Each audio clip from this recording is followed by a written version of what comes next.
Please, Esra. Thank you so much. Hello, everyone. Sorry, I'm the last one, and I will try to keep it short. Let me try to share my screen. Hopefully everyone's seeing the presentation. Let me know if there's a problem there. My colleagues have gone through what IFC is, what we do, and I'm going to try to focus my presentation on just agribusiness. Agribusiness, of course, very important sector for us. It's one of the three clusters that we invest, and we are the leading private sector investor in agribusiness in the emerging markets. As of March this year, which is a few months ago, our agribusiness portfolio was around $4 billion, and that was distributed around the world. We are very well diversified in terms of our regional as well as our portfolio distribution. We invest in countries, private sector companies only around the world, and this way we can follow the local, regional, and global trends. We gather information and knowledge about the sector, which we then share and transfer to other parts of the world. And our clients value this global presence and regional presence and global expertise. Um, and unlike most IFIs, we have in-house industry specialists. So, as you know, for example, in animal protein, we have specialists for packaged foods, for branding, for commodity processing. We have specialists in-house, and they have decades of experience before coming into IFC, before starting working with IFC.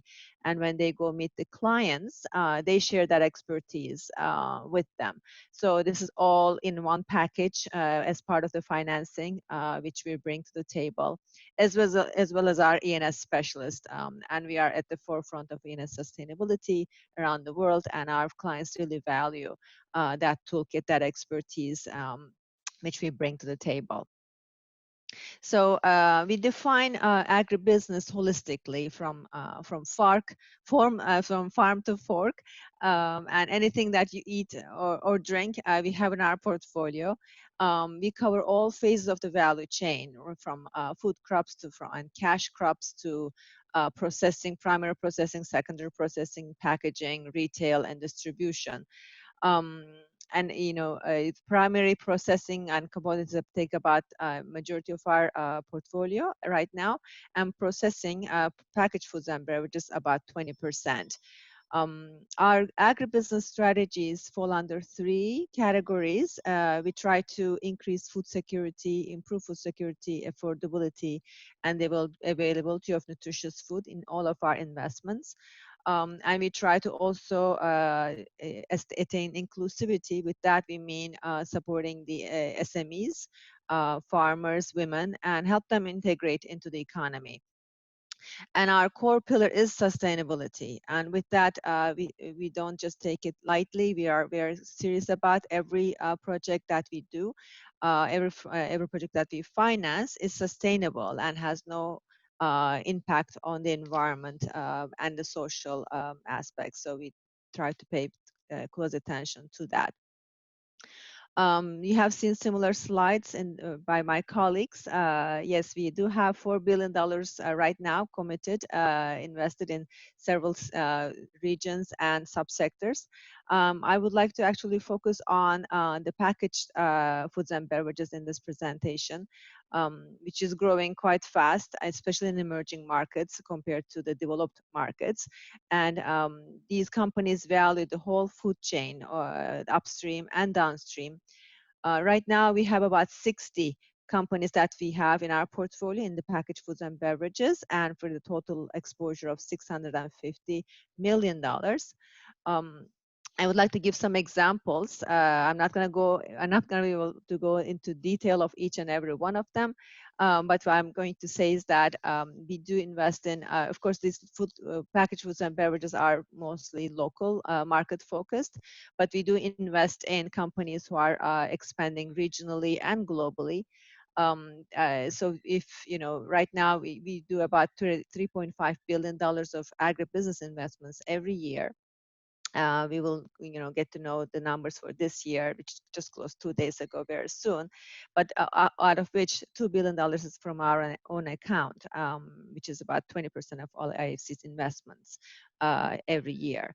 So these are some of the examples, and I have more examples that bring in the global brands, which we believe that they bring the operational food safety and quality management standards to the markets and raise the bar for the emerging market participants. We don't unfortunately have a lot of examples to give you from Italian agribusiness companies, and with this webinar and a subsequent webinar in September, we hope to be able to develop more relationships, and looking forward to working with you. In terms of so what we have is, some European client examples that I can walk you through some of them. But from the Italian side, so far we have 2 companies that are active in our portfolio who have Italian sponsors or partners. And one of them is Bolton Group, who is the, right now majority owner of a tuna packing company that we have in the Solomon Islands. And I can, walk you through that. And we have made another investment together with Ilva Sorono. It's one of those rare alcohol-related investments that IFC has.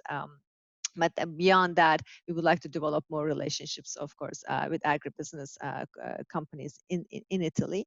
In addition to investments, I think there was a mention of, the advisory services that we also offer to all companies around the world, all of our investee companies around the world, not just the companies, but also their value chain partners. With that, for agribusiness, we mainly mean the farmers and also distributors. We, again, same thing, we have our own in-house advisor professionals. They meet the clients and they identify the needs and the gaps. They develop the programs, they hire the consultants, and they bring in the necessary expertise to each of our clients. And this is, these programs are generally funded by IFC and the clients and donors together. And we're happy to answer any questions around that if there's interest to get into these things. I would like to, these are some of the examples that we have put together for you, and happy to go through them or answer questions. As I mentioned, we don't have exactly a lot of, Italian companies in our portfolio on the agribusiness side, but a lot of our food manufacturing companies have purchased manufacturing equipment from, some of the Italian companies, and which we finance as part of the project. So this highlights, for example, what we have been financing with Souffle Group around the world, the latest project being in Ethiopia, and the ovens were manufactured by Italian company. Similarly, our investee company in Kosovo was able to buy, meat processing equipment from Italy, which we financed through our investments. And going forward in Haiti, of course, we have a beverage company that is a small company, and we are, we financed this quite recently, and the systems and filling systems came from Italy. We have a very long-lasting client in Bangladesh, and they have been, buying equipment from Italy, which IFC then finances as part of the project finance. So the list goes on, as and we're happy to add more to the list with Italian companies. I would like to, mention a few things about what we actually offer in terms of finance in this sector. As my colleagues mentioned, we do corporate finance, project finance, and we have in terms of tenor, we also play on the long end. We tailor our the terms of the investment, the tenor, the repayment schedule, everything around the cash flows of the company or the project, and we develop customized solutions to our companies or our clients. We do equity investments, and privatization and other types of equity investments. And with that, we don't really have a impetus to do equity or earn a specific IRR or exit at a certain time, unlike a private equity firm. So when we try to be a silent partner, yet we try to improve the company's governance with that and prepare the company for strategic acquisition or an IPO. Yes, we do have a development mandate in all what we do, but we also try to do earn market return on our investments. These are some of the value add that we bring to the companies or the clients that we invest around the world, and our clients do value our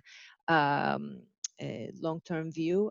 They also value our sector expertise, regional presence, our ENS capabilities, and also implicit political coverage.